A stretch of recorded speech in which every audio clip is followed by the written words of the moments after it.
Welcome back.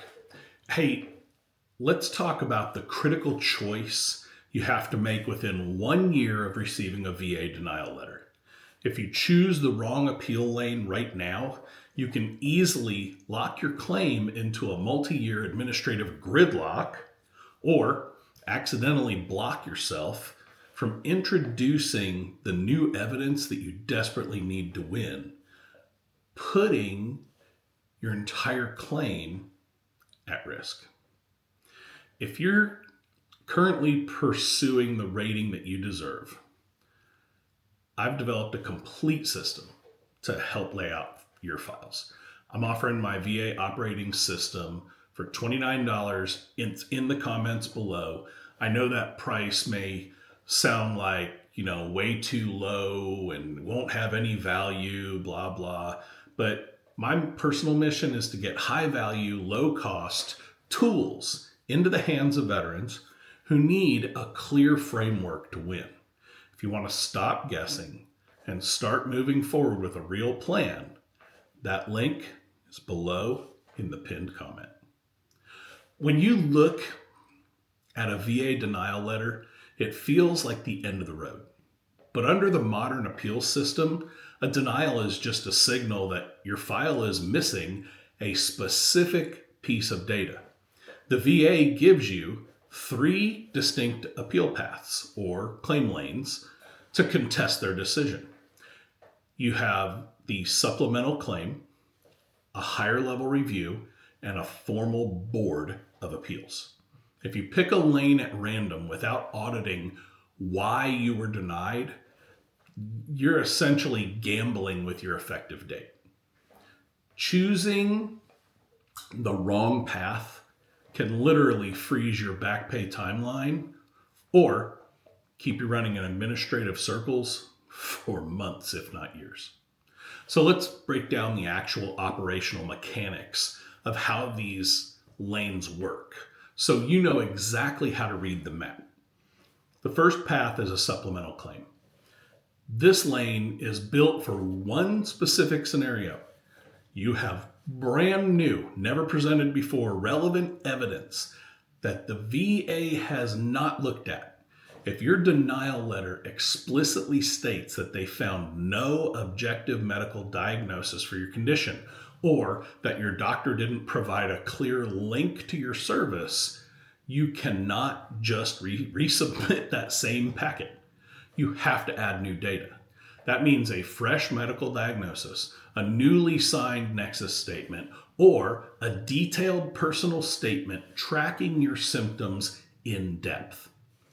The moment that you upload that new evidence, the system reopens your file for a fresh evaluation. The second path is an HLR, or a higher level review. This lane is a completely different piece of machinery. When you choose an HLR, you are legally forbidden from adding anything, a new sentence, anything to your file. The record is locked. Instead, you're requesting that a senior rater, a decision review officer, completely review your existing data in your submission to find an error.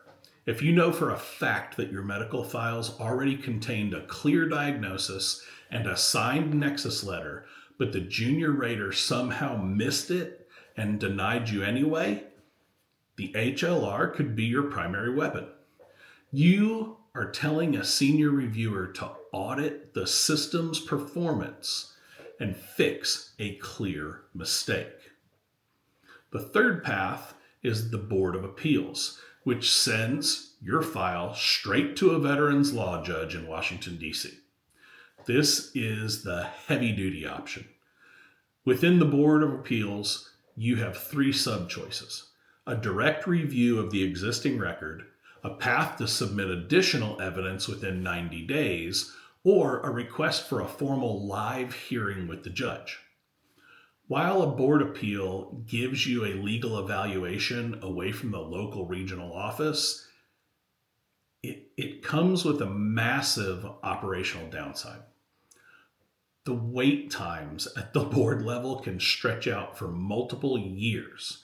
If your case can be resolved locally with a clear medical statement or a technical review, entering the board queue should be your absolute last resort. The danger that stalls most claims is when veterans try to use an HLR to fix a case that actually lacks medical data. They request a high-level review because they're angry about a denial, hoping a senior reviewer will feel sympathetic and help them out. But since the record is closed and the original packet was genuinely missing an official diagnosis, the senior rater will have no legal choice but to issue yet another denial. You just wasted 3 to 6 months in an HLR lane for a claim that required a supplemental claim with new medical research or new medical evidence. You have to match your appeal lane to the specific evidentiary gap identified clearly in your decision letter. So let's look at the exact steps that you need to take to select that correct lane. Step 1. I say this all the time. Conduct a line-by-line evidence audit. Do this one on your denial letter. Go past the first page. Find that section that reads reasons for decision. Look for the exact sentence that spells out the why the claim failed. If the text says, the evidence does not show a current diagnosed condition, your map is clear. You lack a medical baseline, which means you must gather fresh clinical records and utilize the supplemental claim lane. Other things are, hey, there was no nexus, etc. Step 2 is verifying the presence of your evidence in the VA's listed manifest.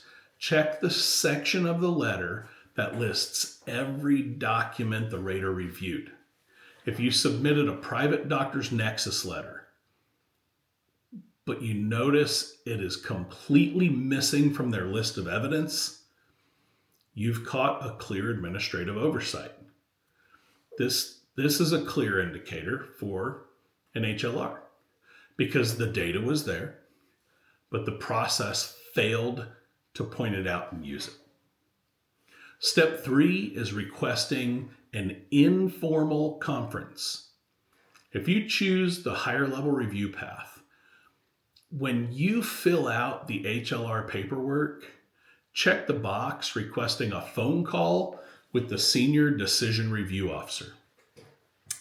This call is your single best opportunity to point directly to the existing evidence that's already in your claim.